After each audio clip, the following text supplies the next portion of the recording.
What's good, everybody? What's going on, man? It's Stephen Qualls the second, aka Mr. Qualified. It's your boy, and we are back with another episode of the Wright Quality Podcast. And clearly, we are going to start the episode answering the question: why do people work?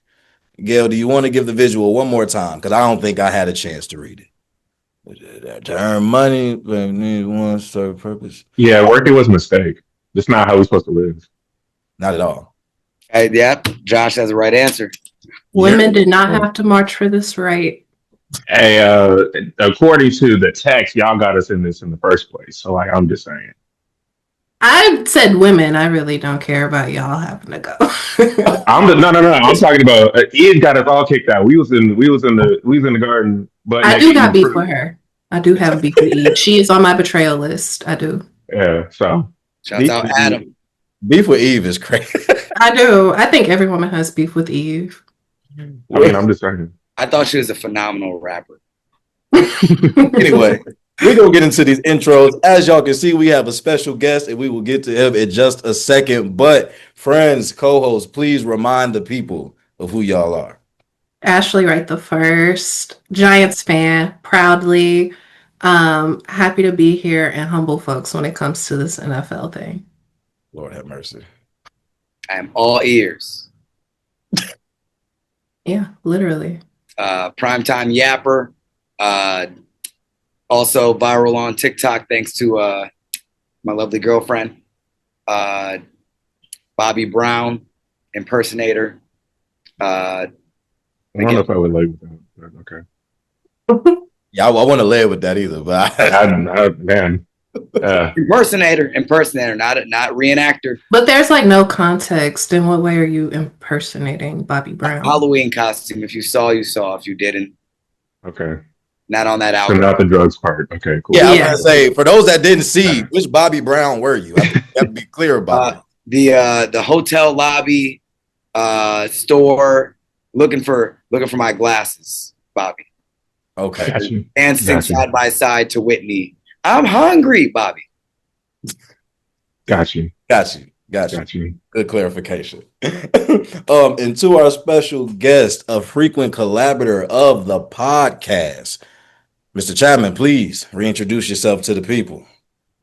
What's going on here? Joshua Chapman. As you can see, I mean, I ain't got to explain it. You know, man of God. Defending chance. You know, man of God. Thank you. Man of God. Fan of the best team in the NFL. You know, defending national champions. I mean, I know y'all fell put 34 on Pat's head. I mean, honestly, Steve, podcast, that was one of the greatest nights of my life, honestly. Because as y'all know, I'm not a Drake fan. I'm a Kendrick fan.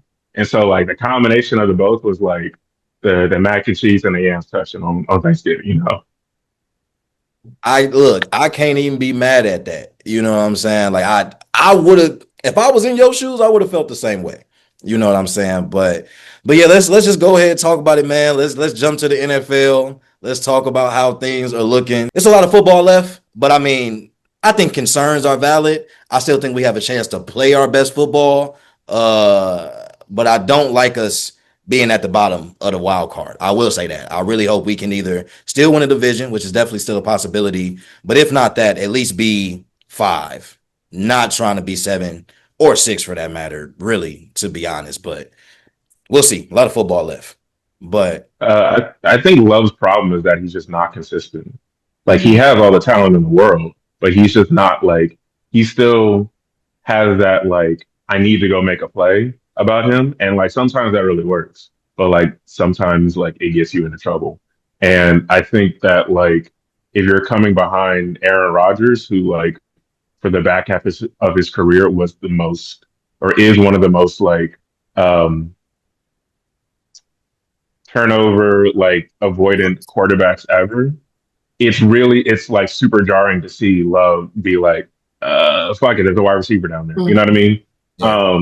But, like, that's who he is. And if you say coming behind the quarterbacks, like, yeah, he came behind Aaron, but, like, Aaron came behind Brett, and Brett was like, like, there's a lot of Brett Favre and Jordan Love, if we're being honest with you. Absolutely. Like, you know, so I think he just has to, well, he stole from kids in Mississippi, but like, The you know, just brush over that major fact. But I mean, you know, what was it? whatever. Um, That's it. but like, I think he has to. So like, I think he has to find that balance of being aggressive, but like not taking He stole unnecessary from risks. kids in Mississippi. That's what he said. Oh, that no, yes, Ghoul, Yeah, absolute Ghoul. Latter half Brett Favre. I mean, DP Brett Favre. We don't forget that man is a overall top 10 Sucio boy. We don't, we don't. he's a grimy human being. Yeah, indeed, yeah, Mhm. in multiple yeah. facets, for sure. Mhm. Can't CTE your way out of that one, buddy. He was still relatively fresh. Right. Yeah. He has to find that balance, like you like you were saying, Josh. He has, you can tell some of the like Aaron influence, like you can see some of it. You Mhm. definitely, I think you see a lot more Favre than Rodgers for sure. And he has to figure it out. I think the expectations don't help with where he truly is in his development, but I mean, is what it is when you're in this type of situation. So Yeah, I honestly, I think one of the biggest, this is gonna sound like a weird complaint, but you guys have too much depth at wide receiver and agreed. not like a number one wide receiver. Mhm. Like, do you guys remember a couple years ago, not a couple years ago at this point, God, we're getting old. The Kyrie year in Boston when they had like a 10-man rotation. Yeah. And like that's cool on the surface, but like 10-man rotation don't really work in the NBA, especially not for the players they had in that 10-man rotation. And one of the reasons it was falling out was because like Marquise Morris or whatever was like the ninth man, and he's like, "Yo, I'm used to being like the sixth or the seventh. Like, what are we doing here?" Right? So like, I think that like Mhm. I was honestly surprised you guys were not in on the like DK Metcalf, like trying to go get like a bona fide like number one, and sort of like let that sort of reset the rest of the depth chart. Because then I think it's just a lot easier to play off of that type of guy. Yeah. I mean, our number one was Tucker. If there was a number one for our team, And it's hard for a tight end to be your number one receiver if he's not Exactly. named Gronk or Kelsey. And Mhm. even then, Kelsey in his prime was not the number one receiver. It's Tyreek. Yeah. Yep. And Kraft is great. Don't get me wrong, but I completely agree with that. And I definitely was in on trying to go get DK when I thought T. Higgins might be available. I thought that would be Mhm. another person to go Yeah. after. And I think they tried to salvage it by getting Golden in the first round, which I still don't think was a bad pick. And ultimately, given the fact that they're going to have to give up a receiver at some point, like that receiver room is not Yeah. going to stay super crowded. I think a number one will emerge at some point, but I think it's going to kind of pigeonhole us because one thing I have seen that I agree with is we are probably the best and arguably most talented we will be this year for the next 3 to 4, giving contracts and things of that nature. So it's one of them things where unless they able to pull another magic trick or unless they able to just kind of bring some of that cohesion together and figure out how to plug some of the holes in the years to come, it's going to be a lot more dependent on Jordan Love. Can Jordan Love be unlocked by a different head coach? Maybe. Do I think LaFleur should lose his job? Not necessarily, but I mean, something's going to have to happen. You know what I'm saying? So we'll see. just to combat that thought a little bit about being too deep at wide receiver, it does help at a point like this where we lose three of our wide receivers right now, where it's just like we are down. Golden was a little wonky. We got Dobbs out and Kraft out. That's our top 3 yard getters, pass catchers. So it's like now it's like, all right, we at least have the luxury of being like, all right, we have a couple extra guys in Savion, in Bo Melton, so Yeah. But that is a lot of Packers talk. We already know where they stand. We know what they need to do. But Philly has looked good a lot of the year. Defending champs have looked like the defending champs. I think the only thing a lot of people say about Philly is the offense. And I think there's a lot of games that the defense has, I won't say saved y'all, but has been able to mask some of the offensive struggles, which I don't follow Philly as closely, but when you look at their offensive like roster, you're kind of like, why would this offense have struggles? But do you think that Philly has a bit of maybe not depth at a certain position, but since they have so many weapons, even that kind of distribution can get difficult, and that may play into why the offense has looked the way it has at times throughout the season? So I think there's a couple different things. One, because we were the Super Bowl champions, thank you. We were late in the Oh my God. hiring process for the coaches. Being honest, so like only any good offensive coordinator or whatever is not was already taken up. So they hired within. I don't think they should have just promoted the passing game coordinator to offensive coordinator, even though that's Sirianni's right hand man. I would have liked to um, interview, whatever candidates you can find. I think there's honestly our quarterbacks coach now um, was the head coach at Bowling Green, who had some like really innovative offensive plays and scheme sets and all that kind of stuff. Like I would have liked for him to. I think he's in line to be offensive coordinator if something goes awry with Patula, or if we turn around and get a head coach list. I don't think the latter is really going to happen, but anyways. But I think on top of that, so like you have the inexperienced offensive coordinator, you have a team whose philosophy, quite honestly, is we are not going to play anyone worth a damn in preseason. So we're going to use the first couple of weeks in the regular seasons to get everyone together to sort of figure out what our identity is. And they do a lot of like intake. So like how vanilla can we be at the early part of the season? See how teams adjust to us and then adjust off of that. Right. Like if you go back to last year, our offense did not get humming until week like 12, 13, 14.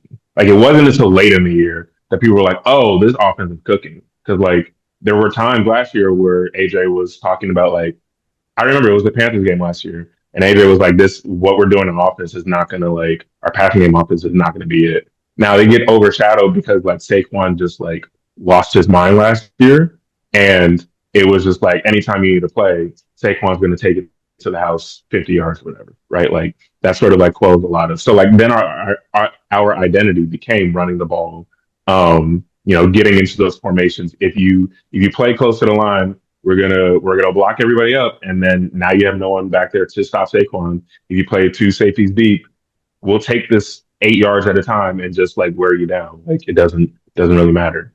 So they do a lot of like allowing defenses sort of dictate, which to be honest with you, I kind of hate that they do that.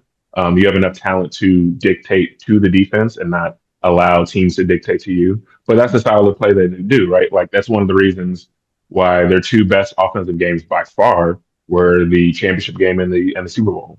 Like they had all the data about like this is what teams do to us. Okay, cool. Now we can flip it on its head, right? And then on top of that, like our offensive line is banged up. Our starting center has been banged up since the beginning of the season. Left guard's been banged up.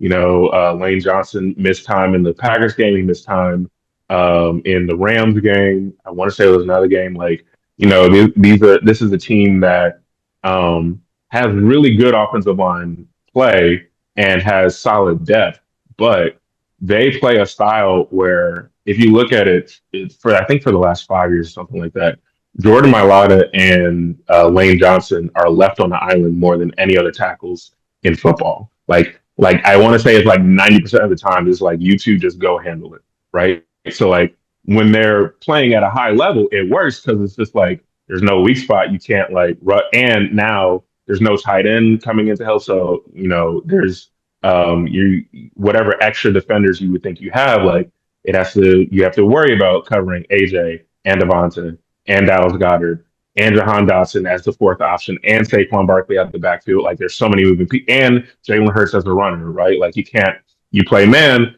and you leave Jalen Hurts alone, like he's going to go pick up 10 yards, right? You play zone, well, Smitty's going to beat you. Like someone's going to find an open pocket. So like, I think it's a combination of a lot of things that has the offense looking shaky. I do believe and agree with that. I do agree that this year will go similar to last year in terms of y'all only getting better as the season goes on.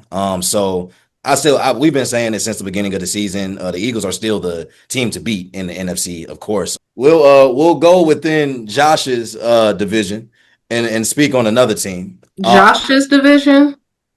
Yeah, we're the champ. We get top billing. Sorry, the NFC East. Thank you. We'll go to the NFC East and talk about another team in that division.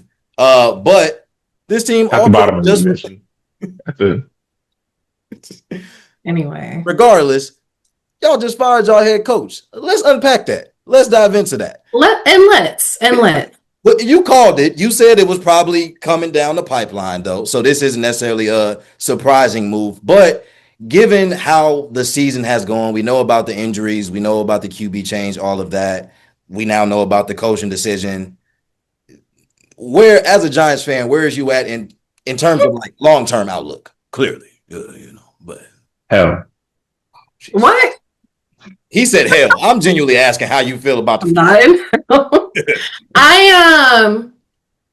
Uh, I don't know what to say because we kept the general manager, and it sounds like he'll be leading the charge and finding a new head coach, which I don't know. Was that the general manager that let Saquon go to the Eagles? Or is that a Exactly. different one? No, it's Oh, the okay. same general All right. manager. You All knew right. that too, so I I did. should have I ignored did. you, but um yeah, so he's at the helm. I do feel like our head coaching position is probably going to be one of the highest coveted positions for anybody looking to take that leap because you have Scat, Neighbors returning. Jackson looks very promising. And just the way that they have been able to score, I know that they've given up a lot of leads in the fourth quarter specifically, but I think with an offensive minded head coach is what I would like to see that could really bring the best out of Jackson. And then I would like to see Shane Bowen, the defensive coordinator, fired. I wanted him fired after Dayball. I promise I kept refreshing my page because I just knew it was coming. But that DC is just not it. He's not. I feel like if we had Wink Martindale still at DC, this defense would look like gladiators. Like, there's no reason we have Dexter Lawrence, Brian Burns leading the league in sacks, and this is how we give up leads in the fourth quarter. Like, come on now. I heard Tibbs is Uh, available. huh? Tibbs is available. Yeah. Very defensive minded coach. Yeah, very defensive minded. New York legend. Yeah, but no, I guess just as a fan, I'm in like a promising place, I guess. I just am eager to see kind of the names that are in that head coaching circle and which name emerges and if they're smart enough to fire Shane Bowen after the season. Josh says they won't. They will I not. really hope so. What about the GM's son? He seemed to be a lot smarter than his pops. I know, but you know what? I'm not upset with drafting Neighbors and then Jackson, but I know Jackson was Coach Dayball's call. So I have no faith in Joe Shane. I don't know what direction this is going, but it just seems like people get to the Giants organization and just lose all their marbles. Cause like Joe is the GM in Buffalo, like Dabes is who really brought Josh Allen to who he is today. And it's like, what are we doing when you put NY on? What's the difference? Like, come on. So I don't know. I don't know. I don't know. I feel like if anybody stayed, it should have been Dabes. Fire Joe, fire the DC. I like Brian. I feel like what he and Jackson had going was something that could have been built off of. Yeah, he's an asshole, Dable. Yeah. Like, Yeah. I mean, but like that doesn't get like let me put it to you like this. If you're an asshole among NFL coaches, Mhm. boy, you are hard to work with, dog. Wasn't Like, that Cardinals coach? yeah, like Cliff? you were no, not Cliff. You talking about Gannon? Oh, yeah. Yes, Canning. Yeah. Gannon had a bad moment. Oh, yeah. Yeah. But so I mean, that's one of the reasons. But honestly, like it starts from the top. If you're gonna clean house, you might as well clean house all the way. There's no sense in keeping the general manager that picked the coach that got you to this point and can clearly not field a like y'all don't have you guys have a good front four. You do not have like a good back seven whatsoever. No. Like that's probably the reason why you Mhm. guys cannot like you guys have Neighbors and Scadaboo's probably a number two running. I don't think he's very long for a number one running back because he keeps like running headfirst into stuff. But like cool, but you don't have an offensive line. Like You need a second wide receiver. Maybe you'll be okay at tight end, but like who knows what Dart's going to be. So like yeah, there's a got your work cut out for you. And Yeah. again, if you're keeping the guy that like that was the worst possible look for you guys to be on Hard Knocks that year, and the owner to be like, please don't let Saquon go to Philadelphia, and then he goes to Philadelphia and puts up 2,000 yards in the Super Bowl. Like, Insane. Yeah. yeah, Insane. yeah. It was, I don't even think I finished. No, I know I didn't even finish Hard Knocks. That's how hard it was to watch. Like, Oh, I watched every episode. It was I'm great. sure you did. Yeah. It was great. I had a great time. I'm I had a sure great you time. had a great time. I'm glad that you were able to enjoy Hard Knocks. I feel like it's going to be even more difficult to watch this in-season version of it, but it'll be interesting to kind of see how those talks went and what went into the decision to only fire Dayball. I don't know if they're potentially discussing more movement after the season. I pray that they are, but I'm eager to see how that goes. It's nation. Let's die. And then last but not least, you can do it for AFC or you can do it in general. What is another team that has impressed you so far this season? Impressed me. I'd say the Patriots. I didn't think the Patriots were going to be this good this early. I mean, the Patriots and the Colts. The Patriots have definitely been surprising. And for a conference that we thought was pretty much going to be run by the Chiefs, still might have to go through them. There have been a lot of other young teams that they're going to be on the road, brother. Mm-hmm. What? I said they're going to be on the road if they make the playoffs. Oh, facts, which is going to be interesting to see, but can't count them out till I see it. I just seen too much. So we'll see. Definitely will be interesting seeing them on the road, though. But I digress. As we switch gears to the NBA, still very early, still seeing a lot of things that may not be sustainable over the course of the season, but something that I think has potentially shocked everyone. And of course, Josh will be able to speak to this again because he's just living the life as a Philly sports fan right now, I'm sure. But the 76ers have been very impressive to start the season. Edgecombe has been extremely impressive to start the season. But yeah, I wouldn't have had them at the top of the East. I'm more impressed than I am surprised, just because I didn't know if this would develop as quickly in regards to Edgecombe and him and Maxey being this really good backcourt. But I think it looks great in regards to having that backcourt be that productive and allowing Embiid to kind of like, one, not have to carry such a load, but then two, now he kind of has the room and the space to take care of himself. So if he is really trying to be healthy for a playoff run, they have that. And look out. Josh, I'm also very interested in your thoughts about Paul George and if you're interested in him being in this mix, if you think it's relatively irrelevant. Like we're still talking about, an extreme talent if he's healthy, one of the biggest ifs in the NBA. But if he's healthy. But yeah, just thoughts on are you more impressed or surprised by the Sixers to start out this season? Impressed, although like take it with a grain of salt. It's November. Yeah. Like I've said to you multiple times, NBA really don't start until like Christmas ish, like MLK Day ish, So like we'll see. I think Nurse is still figuring out like how to get all four guards the respective playing time because McCain just came back and all that sort of stuff. That being said, man, BJ, that brother's that can't go back All-Star already. Like. He said we was living off a generator, and brother, I believe you. I just listen. It ain't a lot of hoopers left that like you could tell like, yo, you really feel like you got the whole family on your back. Yeah. Like you can't like Giannis is that way. Like Jokic was that like. Anytime you hear some of these dudes talk is like, Bron, like it's just like, yo, man, like I see it. You can't go back to that. I get it. I got you. So yeah, it's been nice to see. I could not believe the amount of people I saw saying when the Sixers got off to their hot start, this team does play so much better without Embiid. They play so much better without PG. sell them, trade them off like it's the future. Respectfully, those guys can the guards cannot we cannot guard forwards. We cannot guard wings whatsoever. Like there's people are getting to the rim. Like they were winning shootouts. Like Embiid, if nothing else, he is a post presence. He's not the same that he used to be, but he's a presence. Like PG, again, he's not what he used to be, but he can still guard a big wing. And if you're telling me that now all Paul George has to do is stand in the corner, shoot threes, and sometimes 10 minutes a night, maybe create some offense for himself, maybe.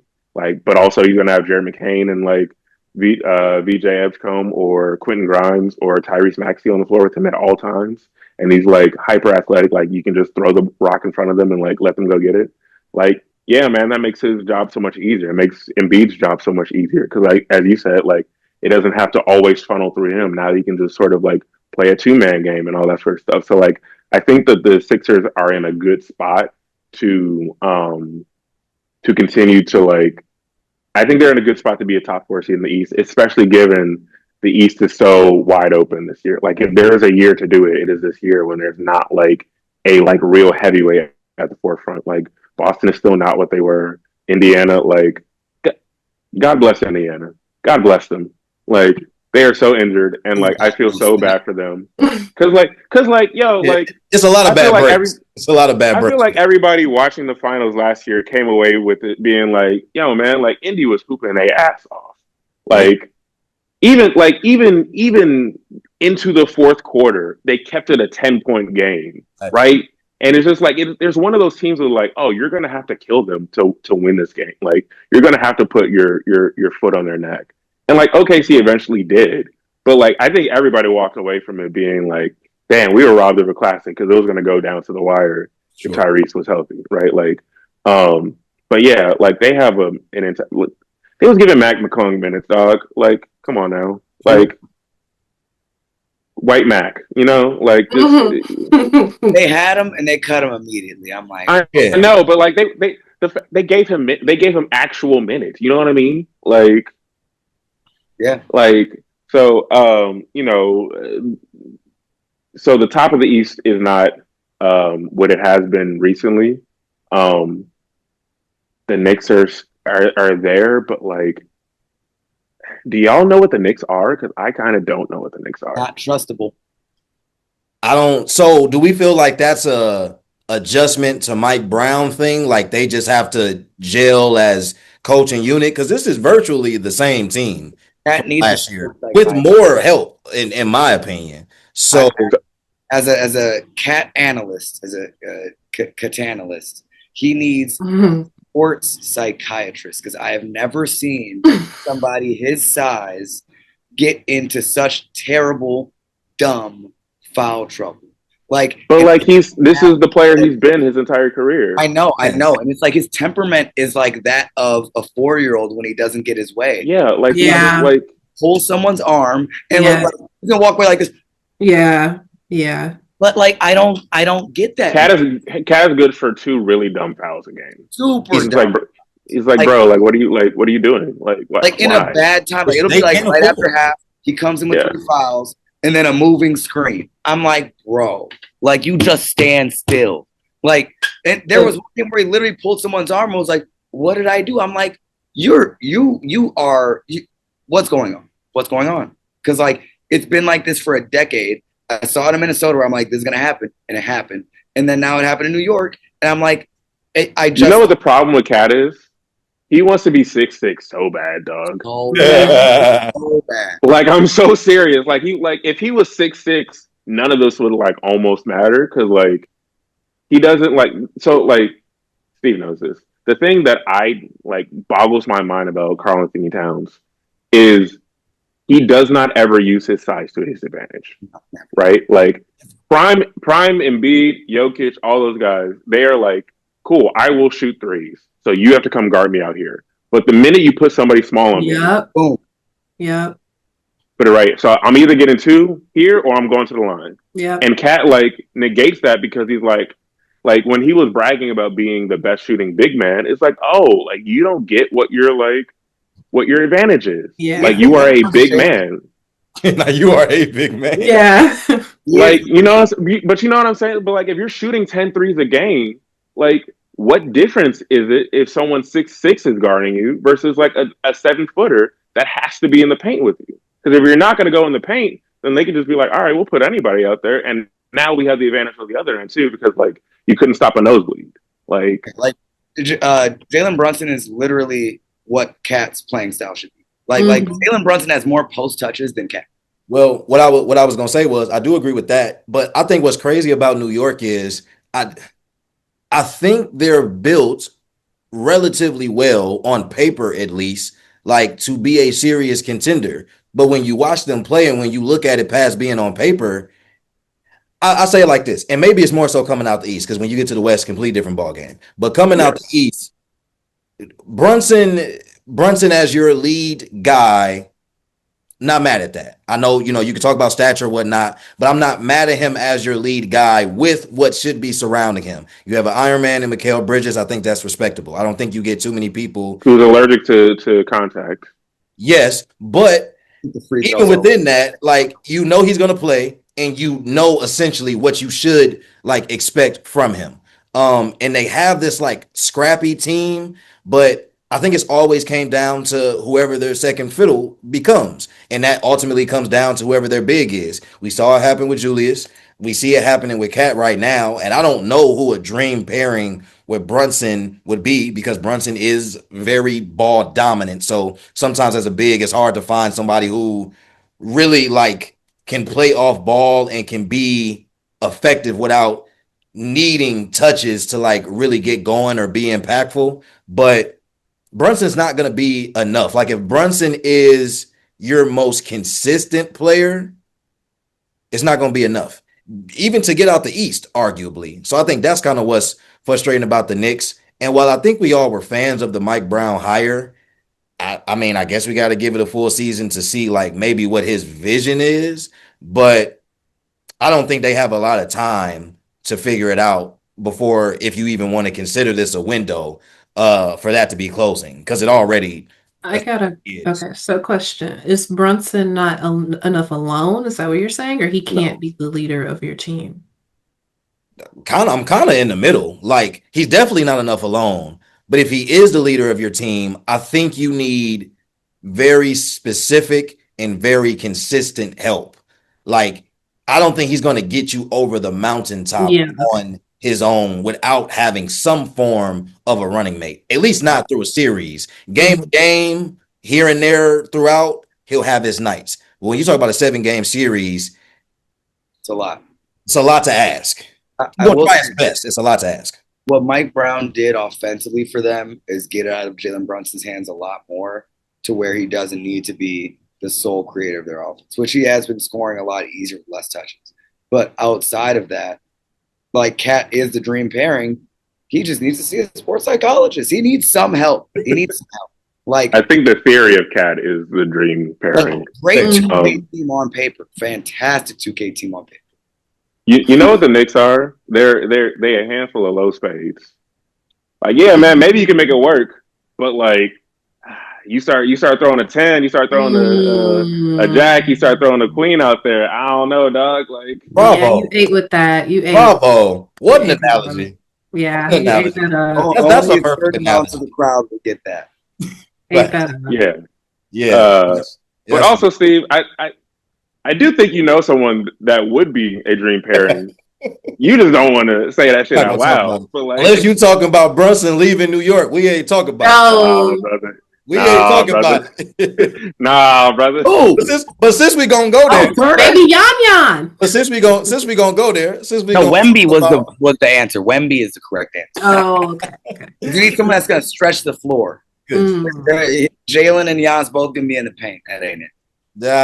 It will be a dream pairing. But since we talk about Giannis, we can easily segue into the Bucks. And I think as long as Giannis has enough help, ideally when healthy, there's enough for us to be competitive. Still goes back to having somebody come along to be consistent throughout the regular season. And if that will translate into the playoffs, I think that'll be the biggest question mark. But once again, in a wide open conference, You got to take what you can get and got to give yourself the best shot. So, I got a question about us.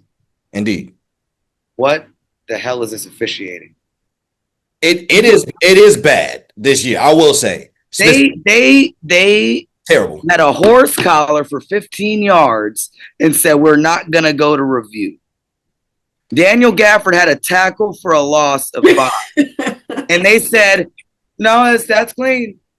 Austin Reeves averages the same amount of free throws per game as Giannis on 8 less paint touches per game.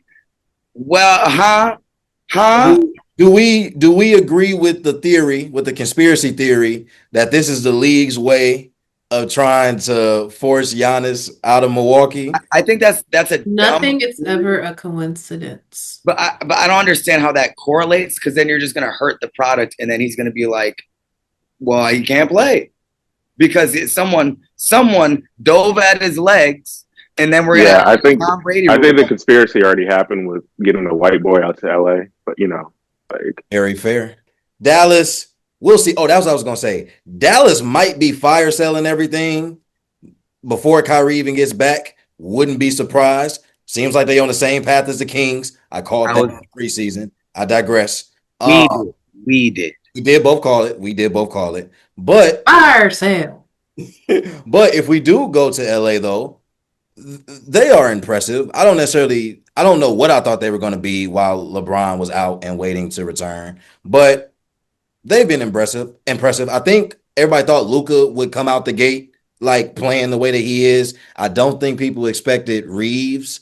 But also, I don't know. I still don't see the Lakers as contenders.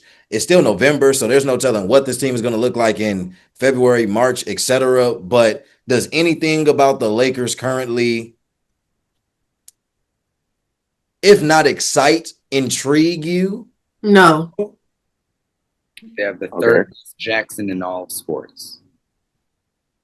You said DeAndre Ayton is their center.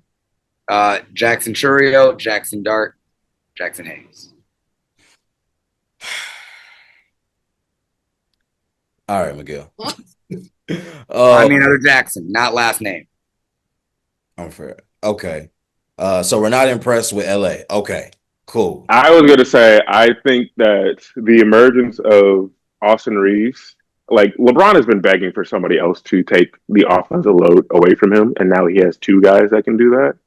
And especially given where he is age-wise, like he can still be LeBron James, but just not on a nightly basis. I think that actually makes LA a lot more. If he can be the super utility role that he was playing in Team USA a summer or 2 ago, then like I think this team has a shot. If you're counting on LeBron to do LeBron things, then no, I don't think you're viable. Rui's playing well. Obviously, they need another big, but like if Dallas is already selling people off, like go get Gafford. Go get. Talk about bring AD. Said who? I mean, shit, bring him home. Why not? Yeah, DeAndre Ayton and next year second. Who says no? Well, Nico's not working there anymore, so I guess Dallas says no. But yeah, like but yeah, like I think they'll go figure out the although Ayton's not playing terrible, he's okay so far. But I mean, like if your top 3 guys can all drop 30 in a given night, then like I put it to you like this: if they play this way, they might not be contenders. They might not be frontline contenders. They will be somebody that in April or May, teams are like, "Fuck, I don't want to play the Lakers. Like, I don't feel like putting up with this." Yeah, that's fair. That's real. We know the other LA team is more than likely cooked. They may not even make it to the playoffs. So I digress. But last 2 questions, unless you got something different, Miguel. I was going to shout out San Antonio. We won't care until December, but prophecy's looking like the prophecy right now.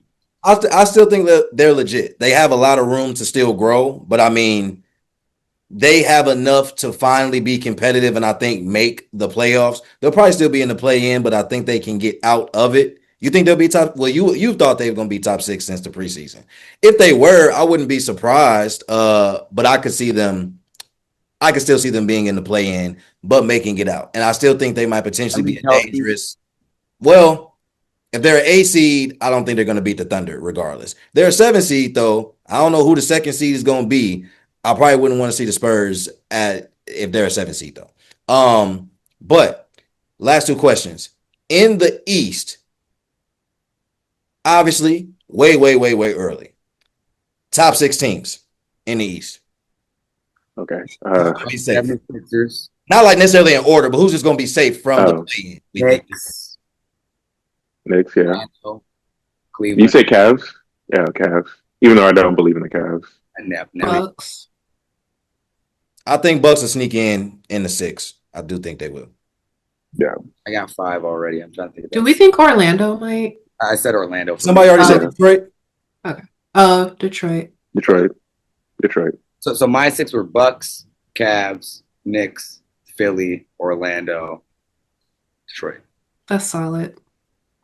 I think Orlando still has to find a footing. I still don't know who and what Orlando is. I kind of see the vision, but I don't know if the vision works or makes sense. So we'll see. Still a lot of time, obviously. Better question to ask probably after Christmas, around MLK Day, like Josh said.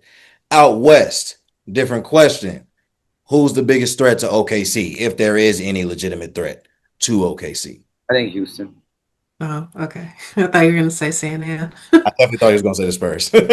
I think the Spurs are like the biggest general. I think they're at their OKC moment this year, where OKC was like a year before they won the chip, where they're like, they're a little spooky. I think that's where they're at. But I think like true, like 7-game series wise, I think Houston, like they combat them well, where OKC has a dearth of guards. I think they have a dearth of bigs that they can combat with. And their offense this year has been very interesting in terms of, I think this is Daniel Lee. Shouts out Daniel Lee always. But they have a very unique offense where Ime is just putting KD strong ball side and letting a man just drive open lanes, and also putting the ball in Şengün's hands and playing that double big lineup where it's like we're kind of the NBA tends to do that, where it ebbs and flows between there's a very dominant big, we got to get bigs to combat that, and then we want to go into small ball to outrun them, and then there's too much small ball, and now they're facing a bunch of teams with a bunch of small forwards where they're just throwing Şengün and Steven in there and just having them just beat them the hell up. So I think matchup wise, it's going to be a really big chess match, I think, if they ever do see each other in the playoffs. I want to see if Houston can either develop one of those guards into enough of a true point to be sustainable, or if they make a move to get one before or at the deadline. I think both are relatively viable. I would prefer them to bring in one than trust the development this season, since their window is kind of right now, in my personal opinion. But yeah, we'll see. I don't disagree with them being a threat, which is crazy. Hey, you still got Big Yoke out of there. Like you still got Big Yoke. Yeah, and they did go 7. Big Yoke is crazy. I mean, all right. What you want me to say? The polar bear? Like you know what I mean? Even crazy. Miguel type of time that you're on right now. Insane. No, the whole time he's been on Miguel's type of time. You guys are racist. What timing does that even mean? I'm all ears. Racism. But no, Jokic. And the crazy thing about Jokic is, like, Denver can look iffy throughout the regular season, but like come playoff time, Jokic has reached that status, and I think he does elevate his teammates enough to where, regardless of where they at, they're gonna be a tough out regardless. You're gonna have to take them out damn near. Brother, it's November. It's November. I watch horse. I play ball. I'm not even playing my best ball yet, to be honest with you. So I'm just getting. I drink 2 beer. I eat chicken. I go home. Like, what are we doing? Mm-hmm. Like, Jokic is a monster. Like he is. Is he the highest IQ player in the NBA? No, because LeBron James is so fine. This is true. Top three, if not behind LeBron. Top 3. Yeah. Who else? Who's that third? Well, you have the cop in LA. Yeah, I was finna say he's technically still playing limited minutes. I'm Wait, the cop? We're talking about CP3. Yeah. He knows ball. Absolutely. Yeah, CP3 is police. Y'all ain't know that? Like, Miguel yeah. about to Hold shed on. tears. Police. Police is crazy. What do you do? Okay, sorry. He be tattletale. Hey, his shirt is untucked. That's a violation. That's My my brother, you the goat. I would do the police. same thing. I would bump into the coach when he's on the Oh, court. so you the feds. Okay, all right. Cool. To get a win, to get a W, call me Kamala Harris. Absolutely. All right. That's insane. And you're done. Crazy. You're done for the rest of the episode. You're What did finished. I do? Last You're thing. done. We are She was a district attorney. No, actually, we're not entertaining this. We're not entertaining it. We're Finished. not. We're not doing it. We're not gonna do it. Yeah, that's got to be We're not gonna do anti-flag, this. bro. Last thing. We are in year 3 of the end season tournament. We've seen this thing for 2 seasons now, going on 3.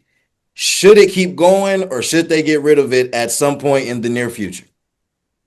I like it. I just feel like it should be like actual tournament format. I hate how some nights there's the in-season tournament floor and then next night their floor is regular. No, like just have a designated tournament time. So there should be like a break in the season where they just do like a more of a round of 30, whatever the hell. Yeah, whatever it One is. team had it like super early, and then the next team had it like, this is our first game. I'm like, yeah, I think that's right. I think what they should stop doing is changing the All-Star game format. Like if it's going to be international versus USA, 12 and 12, not a 3-team that they saw what the NHL was doing with the four worlds, four whatever, and then they ruined it. They said, let's make that but worse. And like just give me 12 foreigners, 12 natural born United States citizens, and have them battle. And then that's it. Right. I'm like, you're crazy. Okay, Jesus Christ. The verbiage is a little bit xenophobic. It's past but the point still remains. Let me see. Miguel, who did you vote for? Huh? You know who I voted for. I don't, because you just called her a cop 2 seconds ago. So like, I actually Did she do anything to really win the votes of the people? No. See, you dodging questions, brother. No. I asked you a very direct question. Being critical of the Democratic Party is still. You still ain't answered. See, I asked you. I said you know who I voted for. I said you know. I don't. If he asked, he does not know. I said it was not. It is not the Orange Man. That's all you need to know. I did not vote for the Orange Man. So you voted for Robert Kennedy. Oh my God, you're disgusting. Kyle Kuzma's an RFK fan, and that's all you need to know. He's been playing well, so I'll lay off a little bit. But let me digress. Being critical of the Democratic Party and her decisions to bring Bill Clinton and Dick Cheney's wife to Michigan right before the popular vote is mind-blowing to me. Tell me what she did to actually win the public vote, other than being like, I'm vibes and I'm a woman. What did she do other than that? Nothing. And that's why we're here, talking about the longest government shutdown in whatever. And she's selling a book about 100 that's days. the only reason why we Go here. to I'm hell. gonna be honest with you. Sorry to hey man, say man. I'm gonna be real. I think people just really don't like women. And that's one of the biggest reasons. That plays a part, but then also she did nothing to garner. Like you have to win the votes of the people. They voted in a socialist brown man in New York off of what? To be, a weirdo, but at the same time, but like, all right, we getting too far in the I'm just saying, we're getting down the rabbit hole here. That's a like super like liberal city. That's a city in America. Like you have to be like. But all she had to do was say there is a genocide going on in a certain location, and I don't stand with the country of Israel. Okay. And then we have a winning presidency. But here we are now. So, and go ahead. All I'm going to say is that I don't disagree that in theory she should have said that. In reality, I think it's a lot to ask the sitting government official to not stand with a country that the United States has been in bed with since the literal inception of it. Like, yes, I agree that Palestine should be free, but also like the United States has abetted Israel since its literal inception, and to ask them to do that in an election year and that be the thing is like, we can push them left. He is not going to ever see it that way. That is the only thing I will say. You are not wrong in that. And then the last point is that I will say is that there was a primary done earlier where there were many votes that were undecided for said reason. And the exit poll showed that was the deciding factor as to why she lost. And she said she wanted to be strong on the border. When have Democrats ever been strong on the border? Let's be real. Obama was talking about we're a land of immigrants, and now we're going to backtrack on our values. Ouch. We could cut this part if we need to, but also I think it's a very important discussion. I agree. I'm not sure how we got here. Happy we got here. Great input. We Great need insight. Josh back. I blame Chris Paul. We need Josh back. I need Josh back for next episode. So Chris Paul is the reason for the government shutdown, and that's going to be the thumbnail. Yes, exactly. And that Exactly. has been, That's crazy. Get that cop out of here. That's why he's never won anything in his life. oh, good Jesus. And that is, That's it. You guys are done. hey, yo, Y'all got me and Steve. we got to go. This is getting more out They of tried to take over the locker room. Outta Okay, here. remember that happens. Out of hand. Out of hand. Out of hand. And Josh, come back next week. this is why Josh will most definitely be back. But until have a fourth host until now? the next episode, we will catch y'all next time. Go Birds, baby. Let's go.